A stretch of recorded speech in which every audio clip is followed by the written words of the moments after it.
Para empezar, estoy con lo que dice mi querido Félix, ¿no? Crisis en el área ofensiva, es una pobreza, 3 goles en las fechas que llevamos, es una reverenda pobreza lo de América, ¿no? Creo que sí dependen mucho de lo poco o lo mucho que hace Cendejas, de lo poco o lo mucho que hace Brian. Me parece que esos dos jugadores son los que definen el estado de América. Vaya, no pueden hacer todo tampoco, porque son buenos jugadores, pero cuando no pasas por un buen nivel personal, que me parece que ha pasado prácticamente en todos los jugadores, entiendo lo que dice Rafa, que es normal, ¿no? Después de estar ganando constantemente, es difícil mantener esa línea, ¿no? De estar ganando, pero la crisis existe en América. ¿Del 1 al 10? Del 1 al 10 yo le doy un 7, ¿no? Crisis en la delantera, malas contrataciones, roces, ¿Malas contrataciones los que están ahorita? los que se fueron. Ok. Me refiero a Pero los que se Maximán. fueron ya no son parte de esta Ok, crisis. pero jugaron este torneo, ¿no? Maximán no jugó este torneo. Sí. Bueno, es parte también, o fue parte también. No hay que tapar el sol con un dedo tampoco. Por ejemplo, hoy en día, si hablamos también, y no es justificar, el América tiene un equipo con muchos futbolistas que son de segunda línea, pero muy marcado. No están para cumplir las expectativas de un equipo como el América. Y no voy a decir nombres para no herir Pero es que susceptibilidades, fue parte de pero la hay muy política de claros. contrataciones. Por Traían eso. suplentes de otros equipos Por a la América eso. en lugar Sí, de para hacer figuras. complementos. Pero eso, entonces, Aquí no hay quiere que- dar nombres, pero lo que va es que, por ejemplo, Violante en un 11 titular hoy con el América no te representa lo que necesita el América. O sea, Violante, pero sale de cambio y entra Gutiérrez, Alexis así es. Gutiérrez. O sea, Así es. ahí entiendes el por qué América está pasando también. Y es más, me cambiaron la política de contrataciones con el torneo arrancado. La misma Eso es Pantera grave. Zúñiga. No, o sea, pero o sea, no se va a justificar esa situación, pero me parece que es hasta cierto punto normal. Y la América va a tener que convivir con este caos, porque luego ya hay declaraciones que sí tal, que al final de cuentas el que no aguanta una declaración, que sale el capitán de la América a decir de su entrenador y se nos corren las medias, no me jodas, en la América no se puede hablar Así de es. frente y frontal y decir esto no me gusta y esto es todo el carajo, ¿en qué equipo se va a poder hacer? Eso me Exactamente. parece tema pecata minuta, pero esta América va a tener que vivir en esta zozobra, en esta parte turbulenta hasta que acabe. Yo no creo que a Jardine lo vayan a correr, No. pierda de aquí hasta el final No, de no, temporada. yo- Tiene que yo pasar algo tampoco. grotesco.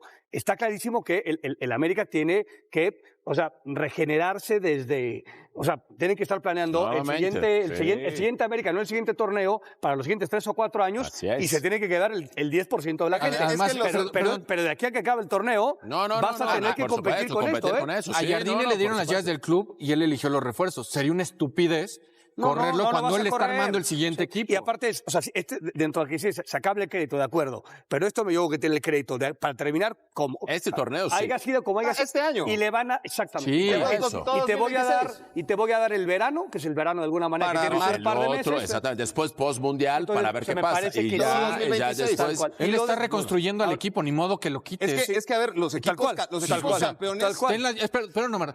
Había una política de contrataciones O sea, en la que ayer, parecía que era ayer. Jardine no participaba hace 3 semanas. Corren a Diego Ramírez, dicen, aquí están las llaves del club, señor, ¿qué quiere traer? Pero con el barco andando, No, no, güey, claro. que se suban los náufragos como puedan, Es güey, que ese es el gran problema. Tuvieron que hacer esto en diciembre Pero, para que los suplentes llegan, los refuerzos llegan en enero y ahorita ya estuvieran bien. Ya. En Cuapa hay un silencio muy sospechoso que nadie quiere romper, porque cuando un equipo que se autoproclama el más grande de México sale a perder el Clásico Nacional, jugando como recién ascendido, cuando el capitán sale a conferencia de prensa a lanzar indirectas que cualquier periodista de tercero de primaria puede descifrar, cuando el dueño tiene que bajar órdenes directas porque su presidente deportivo no encuentra ni un delantero que meta goles, y cuando lleva 6 jornadas acumulando más problemas que puntos, la pregunta obligada que nadie en los medios oficiales se atreve a hacer con todas sus letras es la siguiente: ¿realmente saben lo que están haciendo en Coapa? ¿O simplemente están improvisando con millones de pesos ajenos mientras la afición paga el costo de sus errores? Porque hay detalles en todo lo que está pasando con este América que no cuadran. Hay decisiones que no tienen explicación lógica. Hay personajes que deberían estar rindiendo cuentas y en cambio aparecen sonriendo en conferencias de prensa. Y hay una narrativa oficial que se está cayendo a pedazos con cada jornada que pasa. Aquí vamos a hacer las preguntas que incomodan, vamos a cuestionar lo que nadie cuestiona y vamos a ver este desastre azul crema desde un ángulo que la prensa oficial definitivamente no te va a dar. Deja tu like y tu comentario sobre todos estos temas. Vamos a comenzar hablando primero sobre esa derrota ante Chivas, que según la narrativa oficial fue un simple tropiezo, porque seamos honestos de una vez por todas, ¿qué clase de equipo campeón sale al estadio Akron a dejarse superar de principio a fin por un Guadalajara que tampoco es que esté haciendo historia este torneo? El marcador dijo 1-0, pero el partido dijo algo mucho más grave, porque el América no generó prácticamente nada de peligro real. Víctor Dávila tuvo la única ocasión clara y la mandó al carajo como si el gol le quemara los pies, y el equipo terminó noqueado desde la primera mitad, sin capacidad de reacción, sin ideas, sin carácter, sin absolutamente nada que le recordara a alguien que estamos hablando supuestamente del tricampeón de la Liga MX. Y aquí viene la pregunta que nadie quiere responder en Coapa. Si este plantel costó lo que costó, si estos jugadores cobran lo que cobran, si este técnico tiene el currículum que tiene, ¿cómo es posible que el peor arranque en toda la era Jardine esté ocurriendo precisamente cuando el club tiene más recursos, más nombres y más presupuesto que nunca? Porque hay dos posibles respuestas para esa pregunta y ninguna de las dos deja bien parado a nadie en la directiva. O el dinero se está invirtiendo pésimamente en jugadores que no sirven para este sistema, o el sistema de Jardine ya llegó a su techo y los jugadores simplemente ya no le creen al técnico lo suficiente para ejecutarlo con convicción. Y mientras tanto el americanismo sigue en la zona de fuera de liguilla, viendo cómo el proyecto se desmorona con cada jornada que pasa, registrando el peor arranque de una era que se suponía iba a consolidar al América como potencia absoluta del fútbol mexicano. Yo acho que esta derrota no fue un accidente ni una casualidad, fue el resultado lógico de semanas y semanas de señales de alarma que todos vieron, pero que nadie quiso atender a tiempo porque en Coapa tienen la costumbre de esperar a que las cosas exploten para reaccionar. Ahora vamos a hablar sobre la tensión interna que se vive en el vestidor, porque seamos claros desde el principio, cuando Carlos Ponce de León del Récord confirma fricciones y León Lecanda de ESPN habla de molestia en la directiva, eso no es chisme de pasillo ni especulación de periodistas aburridos, eso es información que alguien filtró deliberadamente desde adentro para mandar un mensaje, y la pregunta que hay que hacerse es ¿quién tiene interés en que esa información salga a la luz pública precisamente en este momento? ¿Es el propio vestidor mandándole una señal a Jardine de que el barco se está hundiendo? ¿Es la directiva preparando el terreno mediático para justificar un cambio que ya está decidido? ¿O es el propio Jardine filtrando su versión para que el público sepa que los problemas no son solo suyos? Porque en el fútbol moderno nada se filtra por accidente. Cada declaración y cada información que sale a los medios tiene un propósito calculado detrás. Y lo que está saliendo de Coapa esta semana huele demasiado a que alguien está construyendo una narrativa conveniente para lo que viene. Las palabras de Henry Martín en conferencia de prensa diciendo «Nosotros acatamos órdenes y seguimos el sistema de juego», son el ejemplo perfecto de ese juego de mensajes codificados, porque ningún capitán con experiencia dice eso después de una derrota importante sin saber exactamente lo que está haciendo y sin calcular el impacto que van a tener esas palabras en el ambiente del club. Y la dura plática confirmada entre Jardine y Martín, después de esas declaraciones, dice todo lo que necesitas saber sobre el nivel de tensión real que existe en este momento entre el técnico y sus jugadores más importantes. Pensando bien, cuando el capitán y el técnico necesitan tener una plática dura a mitad de la temporada, eso no es un problema menor que se resuelve con una conversación. Eso es una fractura que ya está visible y que si no se atiende con cirugía mayor puede terminar destruyendo todo lo que se construyó en los últimos 3 años. Ya que hablamos de Henry Martín y sus declaraciones polémicas, hay que ser justos y hablar también de su trabajo real dentro de la cancha ante Chivas, porque hay un video circulando en redes que está poniendo en perspectiva una situación que la tribuna azul crema no quiso ver en el calor del enojo colectivo. Las imágenes muestran a un Henry que trabajó solo contra toda la defensa de Chivas, aguantando balones de espaldas, peleando duelos físicos imposibles, pivoteando para dar salida al equipo, sin recibir el apoyo de nadie por los costados. Y entonces la pregunta obligada es, ¿por qué un equipo tan caro y tan lleno de estrellas deja a su único delantero referente peleando solo contra el mundo durante 90 minutos sin que nadie le eche una mano? Culpar a Henry por no anotar cuando el balón no le llega en condiciones es el análisis más fácil y más cobarde que puede hacer la afición, pero también hay que preguntarse por qué el propio Henry permitió que esa soberbia previa al partido lo colocara en una posición tan vulnerable, porque cuando sales a decir que tu equipo es favorito y el mejor antes de un clásico y después pierdes, las palabras te persiguen y te comen vivo sin importar que también hayas jugado dentro de la cancha. Y Carlos Hermosillo no se equivocó cuando le exigió humildad, aunque también habría que preguntarle al exdelantero dónde estaba esa misma exigencia de humildad cuando el América ganaba todo y sus jugadores declaraban exactamente lo mismo sin que nadie les dijera nada.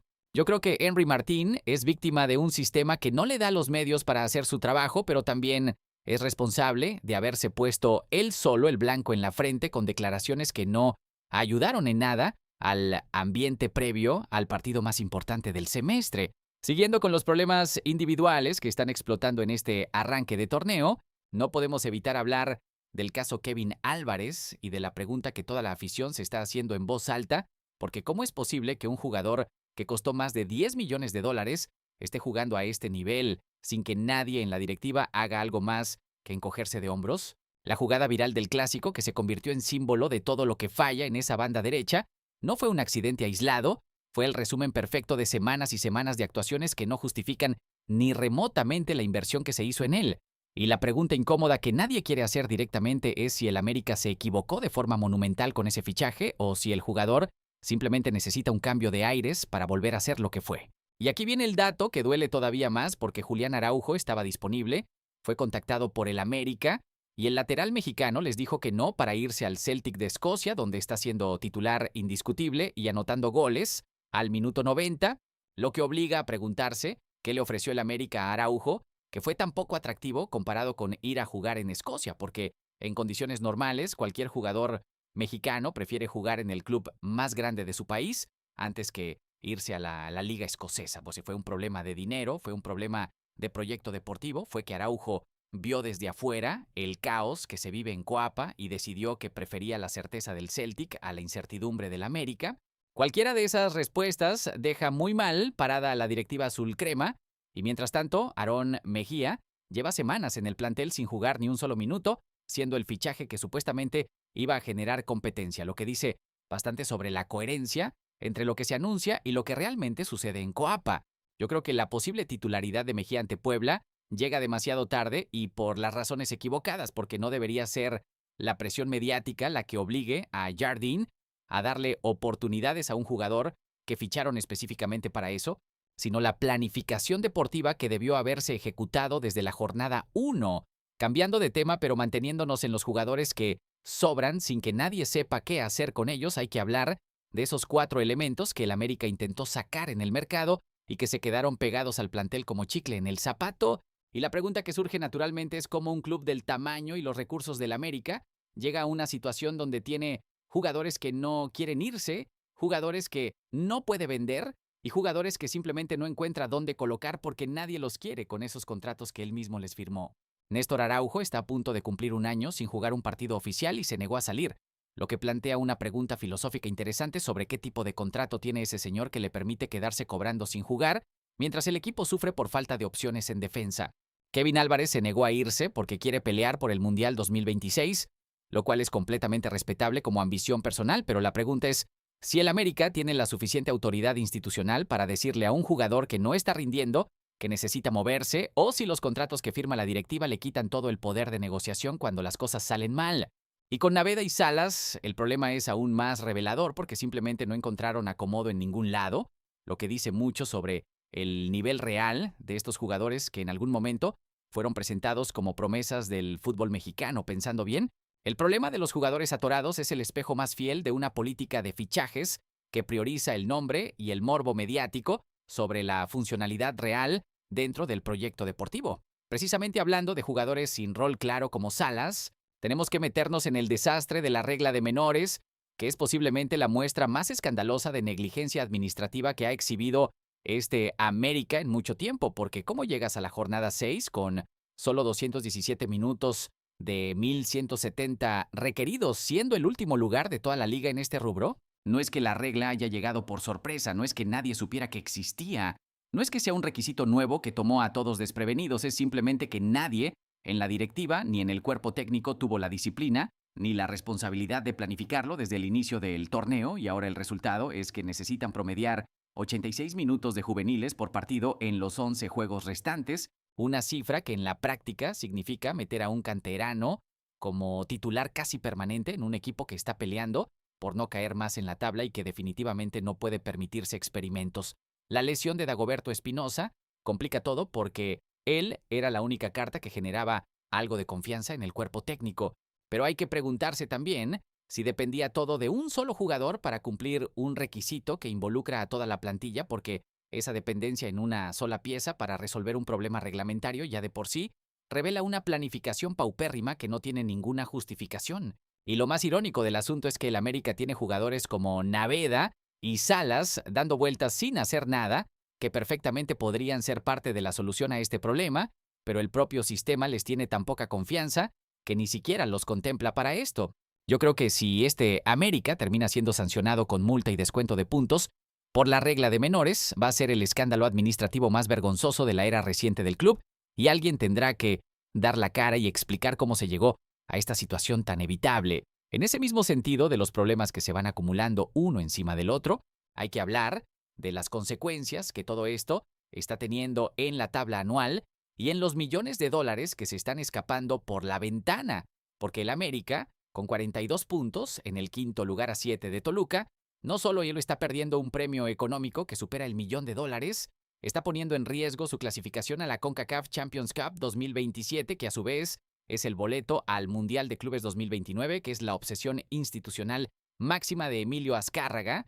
Y aquí viene la pregunta más incómoda de todas. ¿Tiene sentido gastar lo que gasta este club en nómina, en fichajes y en infraestructura si los resultados te están alejando de los objetivos internacionales que supuestamente justifican toda esa inversión? Porque la lógica empresarial que Azcárraga quiere aplicar al América necesita de resultados deportivos para funcionar, necesita de presencia en torneos internacionales para construir la marca global que tiene en mente, y si el equipo sigue perdiendo puntos en la tabla anual, esa estrategia de hipermonetización y entretenimiento global se convierte en un castillo de naipes que se puede derrumbar con un par de malos torneos seguidos. Yo creo que en Coapa están tan distraídos construyendo el ecosistema empresarial del futuro que se olvidaron de atender el producto deportivo del presente, y eso es un error de prioridades que puede costarle muy caro a todo el proyecto. Ahora vamos a hablar sobre la noticia que tiene a todos ilusionados, pero que también plantea preguntas muy serias, porque el supuesto regreso de Raúl Jiménez, ordenado directamente por Emilio Azcárraga, suena espectacular en los titulares, pero merece un análisis más profundo que el puro morbo sentimental. La instrucción del dueño a Santiago Baños es clara, según reveló Edgar Morales en Águilas Monumental. Jiménez debe regresar a como dé lugar porque Azcárraga quiere un ídolo que conecte con la tribuna, y el Lobo de Tepegui, con su contrato terminando en el Fulham, es la oportunidad perfecta. Pero hay que preguntarse si traer a un jugador de 33 años que viene de la Premier League a resolver los problemas de un ataque que estructuralmente está mal construido es realmente la solución, o si es simplemente el parche mediático más caro y emotivo que se puede pegar sobre una herida que requiere cirugía mayor. Porque el problema del América en el eje de ataque no es solo la falta de un nombre grande, es que Henry Martín juega solo, es que el sistema no genera llegadas, es que los extremos no rematan, es que el mediocampo no da profundidad. Y ninguno de esos problemas se resuelve únicamente con la llegada de Raúl Jiménez, por mucho que su regreso genere euforia en las tribunas. Y además hay que cuestionar por qué Nico Ibáñez, quien hubiera sido una solución inmediata y probada en la Liga MX, fue descartado por caro, mientras el mismo club prepara el fichaje de un jugador que viene de la Premier League y que difícilmente va a aceptar un salario inferior al que percibe en Inglaterra.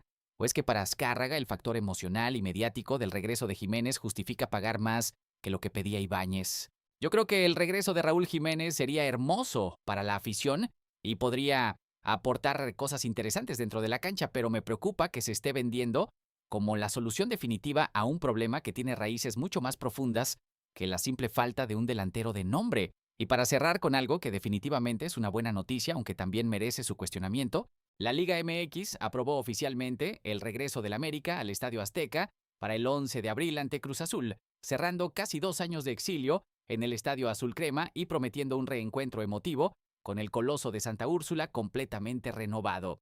La pregunta que nadie hace es si este regreso llega en el momento correcto o si en realidad el América todavía no merece volver a esa casa histórica con el nivel que está mostrando, porque el Azteca es un estadio que magnifica todo, que expone todo, que convierte cada actuación mediocre en un escándalo y cada derrota en una tragedia nacional.